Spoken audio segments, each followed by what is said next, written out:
এখন পর্যন্ত নাও করেনি, হ্যাঁও করেনি। আমি তো জমা দিচ্ছি।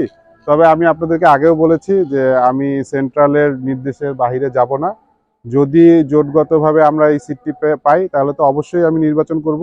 আর যদি সেন্ট্রাল থেকে আমাকে উইথড্র করতে বলে তো সেক্ষেত্রে উইথড্র করব। বাট দুঃখজনক বিষয় হলো এখানে আমাদের পাটগ্রাম উপজেলা নির্বাহী কর্মকর্তা যিনি আছেন তিনি হয়তো ছুটিতে আছেন, সম্ভবত ওনার ফ্যামিলির কোনো দুর্ঘটনার কারণে। তো শুনে খারাপ লাগলো। তো এই মুহূর্তে আমাদেরকে যেতে হচ্ছে হাতীবান্ধাতে। আমরা হাতীবান্ধাতে যেয়ে আমাদের যে ফর্মগুলো আছে, হ্যাঁ, চূড়ান্ত ফর্মগুলো আমরা জমা দিব। একটা ক্রুশিয়াল টাইম। এই সময়টা প্রশাসনিক লোক না থাকাটা একটা মানে আমাদের জন্য বিব্রতকর। অবশ্যই আপনারা জানেন তফসিল ঘোষণার পরের দিনই আমাদের একজন স্বতন্ত্র প্রার্থীর উপরে হামলা হয়েছে। শহীদ ওসমান হাদি তিনি পরবর্তীতে মৃত্যুবরণ করেন গুলিবিদ্ধ হয়ে। তো এই মুহূর্তে সব মিলে প্রশাসনকে আমি মনে করি একটু অ্যালার্ট থাকা দরকার সব বিষয়ে।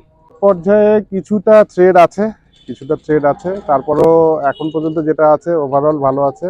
তবে আশা করি প্রশাসন যদি নিরপেক্ষ থাকে, আশা করি যে আগামীতে যেহেতু বিগত প্রায় 16 বছর থেকে মানুষ ভোটাধিকার থেকে বঞ্চিত আছে, তো আমরা আশা করি যে পরিবেশটা যেন এই সরকার এমনভাবেই রাখে যেন স্বতঃস্ফূর্তভাবে সব দল থেকে শুরু করে যারা ভোটার আছে সবাই যেন অংশগ্রহণ মূলক একটা নির্বাচন যেন হয়।